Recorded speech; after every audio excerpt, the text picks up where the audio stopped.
नमस्कार, आप देख रहे हैं बीसीसी न्यूज। मैं हूं रमा धीमान। आइए बुलेटिन की शुरुआत करें, लेकिन उससे पहले हेडलाइंस।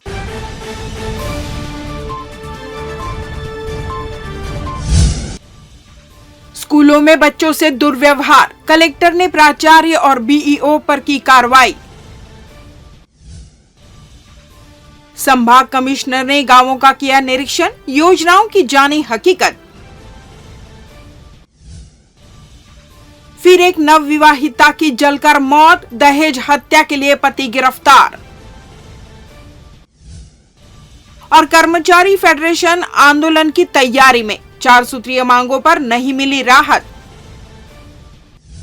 हेडलाइंस के बाद खबरें विस्तार से।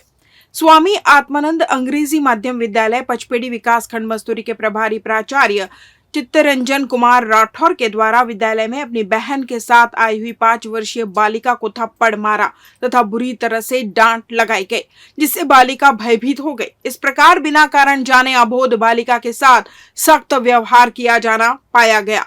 प्रारंभिक जांच में पुष्टि होने के उपरांत बिलासपुर जिले के कलेक्टर अवनीश शरण के द्वारा तत्काल प्रभारी प्राचार्य चित्तरंजन राठौर को प्राचार्य के पद से मुक्त करते हुए बीईओ कार्यालय मस्तूरी में उपस्थित देने हेतु आदेशित किया गया है।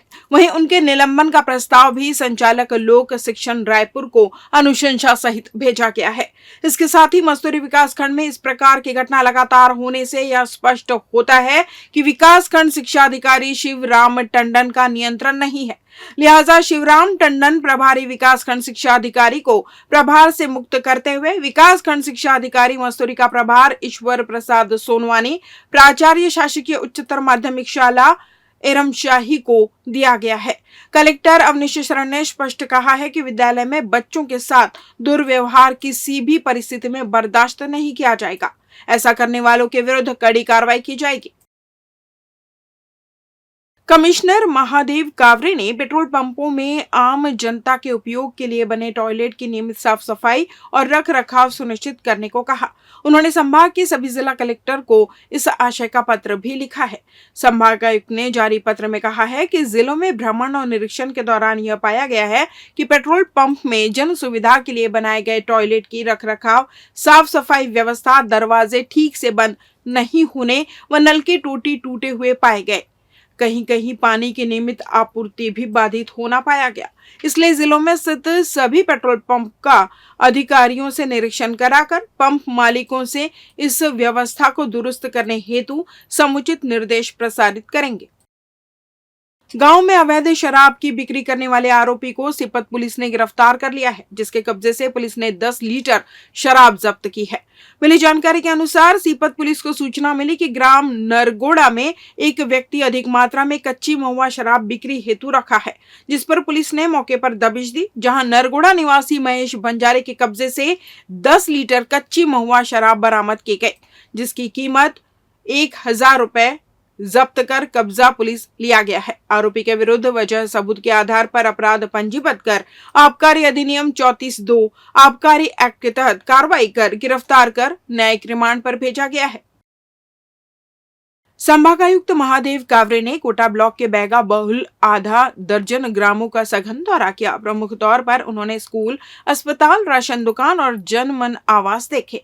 ड्यूटी से नदारद डॉक्टर और शिक्षकों को नोटिस जारी करने के निर्देश दिए। उन्होंने अत्यंत पिछड़े आदिवासी बैगा परिवारों के घर पहुंचकर जनमन आवास का भी अवलोकन किया।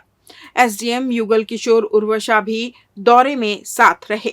संभागायुक्त कावरे ने कोटा ब्लॉक के ग्राम पीपरतराई स्थित शासकीय माध्यमिक शाला का निरीक्षण किया। वे चाक डस्टर लेकर बच्चों को पढ़ाने लगे तथा बच्चों से सवाल भी पूछे। तत्पश्चात मध्याह्न भोजन कक्ष का निरीक्षण किया। कक्ष में रखे दाल, चावल, राशन सामग्रियों को बारीकी से निरीक्षण कर साफ सुथरा रखने के निर्देश दिए। बच्चों का मुंह मीठा भी कराया। स्कूल में जो गंदगी थी उसे साफ करने निर्देशित किया। इसके बाद कोटा स्थित सामुदायिक स्वास्थ्य केंद्र का जायजा लिया। निरीक्षण के दौरान कोई भी चिकित्सक उपस्थित नहीं था। वहीं कुछ मरीजों ने बताया कि यहाँ के डॉक्टर मरीजों को बिना जांच के बिलासपुर रेफर कर देते हैं। हॉस्पिटल में गंदगी व्याप्त थी, जिसे देखकर आयुक्त ने नाराजगी व्यक्त की और तत्काल सुव्यवस्थित करने हेतु निर्देशित किया। मरीजों से व्यक्तिगत मिलकर जानकारी ली। बिस्तरों में चादर नहीं पाई गई। ड्यूटी से अनुपस्थित डॉक्टर और कर्मचारियों को कारण बताओ नोटिस जारी करने हेतु निर्देश दिए एवं उनके विरुद्ध अनुशासनात्मक कार्रवाई करने हेतु एसडीएम को निर्देशित किया गया। औषधि वितरण केंद्र का निरीक्षण किया तो वहां उपस्थित फार्मासिस्ट ने कुछ दवाइयां उपलब्ध नहीं होने की जानकारी दी, जिसे तत्काल उपलब्ध कराने हेतु निर्देशित किया गया। बेलगना में उन्होंने प्रधानमंत्री जनमन योजना अंतर्गत निर्मित आवास का निरीक्षण किया। जनमन योजना अंतर्गत हितग्राहियों को आधार कार्ड, राशन कार्ड, वन अधिकार पत्र, किसान क्रेडिट कार्ड सहित सभी सुविधा का लाभ समय पर प्रदाय किए जाने हेतु लगातार शिविर का आयोजन किए जाने हेतु निर्देशित किया गया। तत्पश्चात शासकीय प्राथमिक शाला तुमाड़ डबरा का निरीक्षण किया। निरीक्षण के दौरान तृप्ति बुड़ेक सहायक शिक्षक अनुपस्थित थे। उनको कारण बताओ नोटिस जारी करने का निर्देश दिया गया। आमा गोहन शासकीय उचित मूल्य दुकान का भी निरीक्षण किया। निरीक्षण के दौरान नमक का जो भंडारण था उसका स्टॉक पंजी नहीं रखी थी, जिसके लिए दुकान संचालक को फटकार लगाई गई तथा मूल्य सूची, स्टॉक पंजी अद्यतन रखने एवं राशन सामग्री का वितरण समय पर करने हेतु निर्देशित किया गया। पूर्व विधानसभा अध्यक्ष और बिल्हा विधायक धर्मलाल कौशिक के अथक प्रयासों से अब बिल्हा के ग्राम हाथनी शासकीय उद्यानिकी महाविद्यालय में 14 करोड़ 91 लाख रुपए लागत महाविद्यालय भवन और छात्रावास भवन का निर्माण संभव हो सका है, जिसकी स्वीकृति मिलने के बाद पूर्व विधानसभा अध्यक्ष धर्मलाल कौशिक ने मुख्यमंत्री विष्णुदेव साय और कृषि मंत्री रामविचार नेताम को आभार जताया है। आपको बता दें कि पूर्व में विधानसभा अध्यक्ष एवं विधायक बिल्हा धर्मलाल कौशिक ने शासकीय उद्यानिकी महाविद्यालय में महाविद्यालय भवन तथा 75 सीटर बालक बालिका छात्रावास भवन के निर्माण के लिए अनुशंसा की थी, जिस पर राज्य सरकार से उक्त निर्माण कार्य के लिए 14 करोड़ 91 लाख रुपए की प्रशासकीय स्वीकृति प्रदान की गई। इस अवसर पर कौशिक ने मुख्यमंत्री विष्णुदेव साय एवं कृषि मंत्री रामविचार नेताम का धन्यवाद ज्ञापित कर आभार माना और कहा कि जल्द ही ग्राम हाथनी में शासकीय उद्यानिकी महाविद्यालय हेतु भवन एवं बालक बालिकाओं द्वारा छात्रावास भवन के निर्माण का कार्य प्रारंभ होगा। धर्मलाल कौशिक ने कहा कि महाविद्यालय का अब स्वयं का भवन होगा।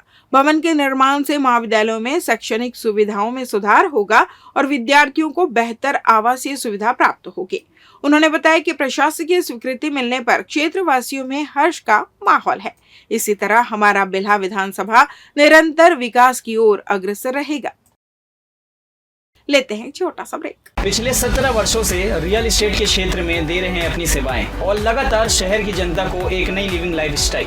अपने कार्यों एवं सेवाओं के माध्यम से लाखों लोगों की उम्मीदों को दिया है आकार। इसलिए जिले में ही नहीं पूरे प्रदेश में इनकी पहचान है बरकरार।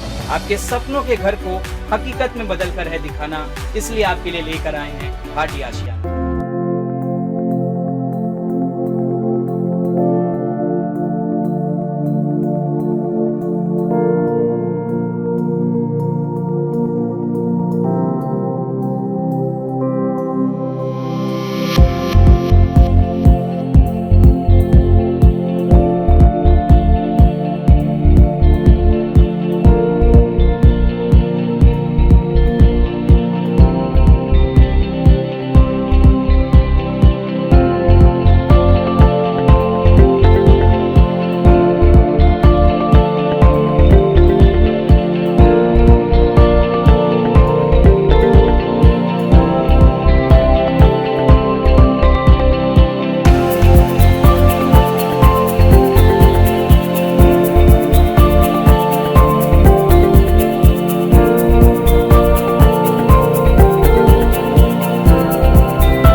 ब्रेक के बाद आपका स्वागत है। बढ़ते हैं अगली खबर की ओर।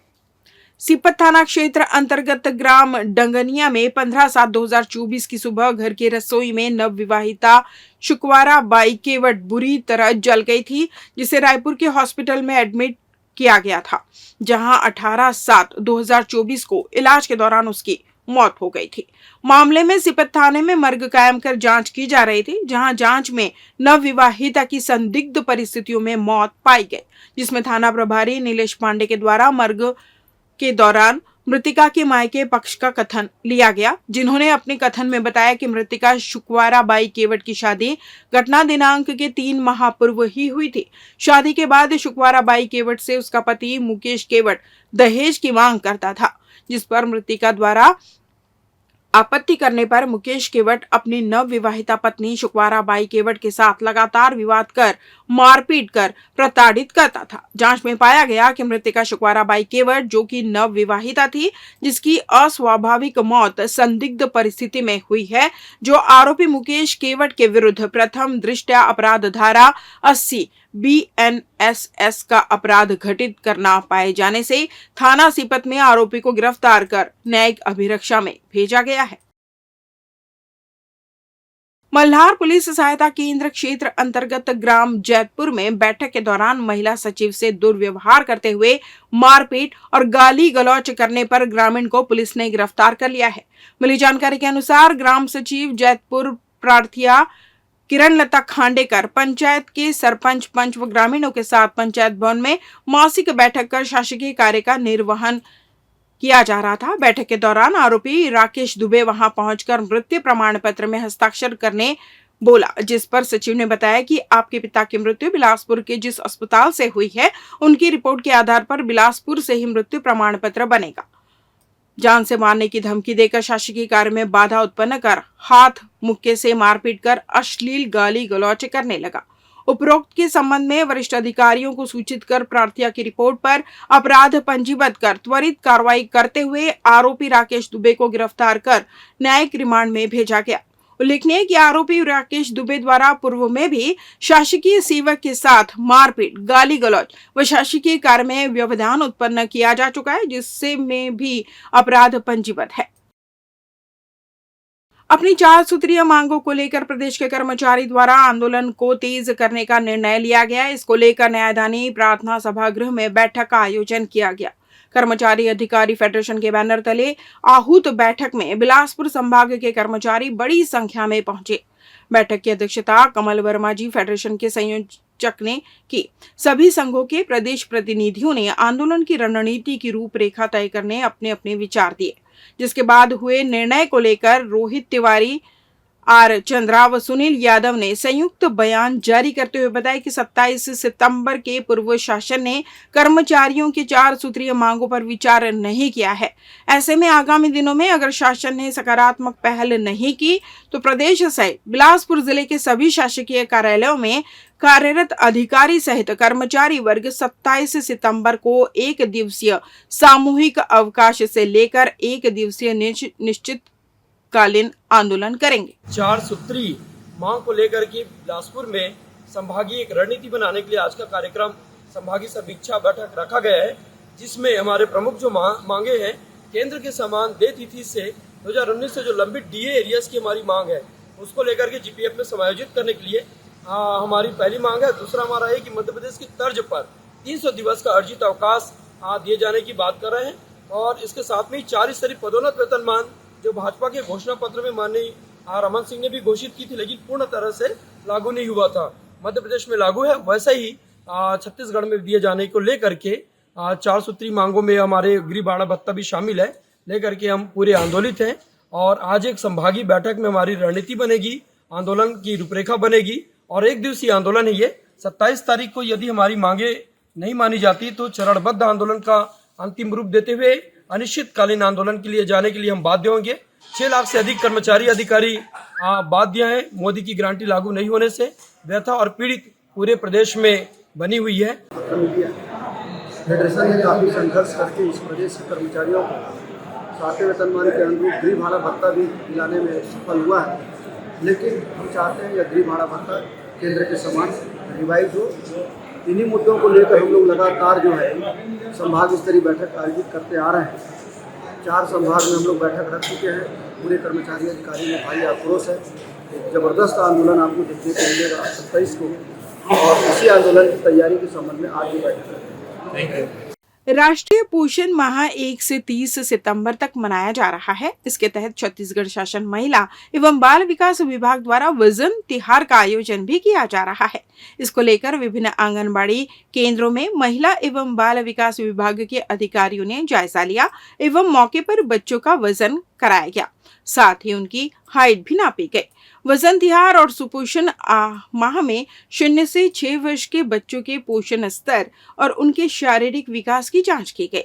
कुपोषण की स्थिति पाए जाने पर पालकों को पोषण सलाह दी गई। साथ ही आवश्यक होने पर बच्चों को पोषण पुनर्वास केंद्र भेजा जाता है। जिले में वजन तिहार के तहत सभी विकास खंडों के आंगनबाड़ी केंद्रों में बच्चों के पोषण स्तर की जांच की जा रही है, जिसमें जनप्रतिनिधि भागीदारी निभाकर लोगों को पोषण के प्रति जागरूक कर रहे हैं। महिला बाल विकास विभाग की परियोजना अधिकारी दीप्ति पटेल ने बताया कि बच्चों में सुपोषण स्तर को बढ़ावा देने पोषण माह और वजन त्योहार मनाया जा रहा है। इस बुलेटिन में बस इतना ही। अगले बुलेटिन में आप सबकी फिर मुलाकात, तब तक मुझे दीजिए विदा। नमस्कार।